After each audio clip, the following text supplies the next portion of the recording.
Research shows 50% of Aboriginal people smoke and 1 in 5 Aboriginal deaths are caused by smoking.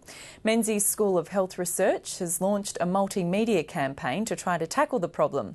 One of the researchers behind the campaign, Dr. Sheree Cairney, joins me in the studio now. Sheree Cairney, welcome to the program. Thank you. What has happened in terms of smoking rates Australia-wide over the last 30 years? Well, in recorded smoking rates across Australia in 1980 were 34%, and due to the widespread public health media campaigns, this was reduced to about 16% currently. So they've been quite effective in reducing the smoking rates. But what we've found is that reduction hasn't been reflected in the Aboriginal communities, in the Indigenous communities. So smoking rates back then were around 50% of the Aboriginal population, and they're still at that rate. Do we know why the Indigenous population hasn't followed the trend of the wider community? There's probably a number of reasons. I mean, in lower socioeconomic groups or socially disadvantaged groups, they're often lower or higher smoking rates. So there's those sorts of factors. But as part of our research, we've sort of gone and spoken to a lot of Aboriginal people and done some research. And a lot of the mainstream media campaigns are just not targeted at Aboriginal people. So the improvement hasn't been reflected in that population. So smoking is still to some extent normalised in Aboriginal groups. And what are the health implications of these smoking rates? Well, some of the alarming statistics, like the one you just mentioned, with smoking being responsible for 1 in 5 Aboriginal deaths, and smoking has been identified as contributing to 17% of the health gap, the gap in health outcomes between Aboriginal people and non-Aboriginal people. So the health implications are huge.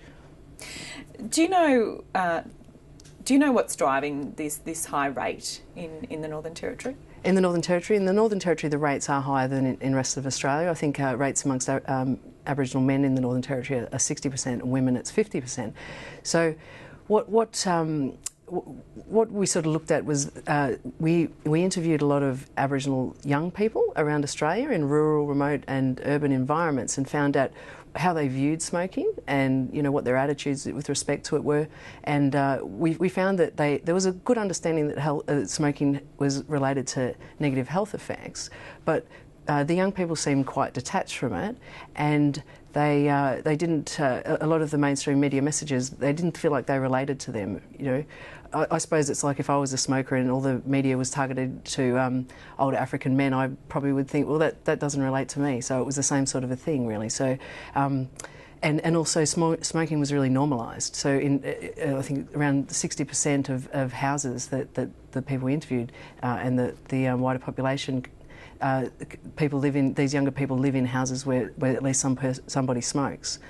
And what that also means is that young Aboriginal and Torres Strait Islander people are subject to a lot of passive smoking. So smoking in cars and smoking in houses is really common, and that's why there's been a lot of need to target that as a legislative change. Now, you've launched a multimedia campaign. We'll take a look at some of that vision now.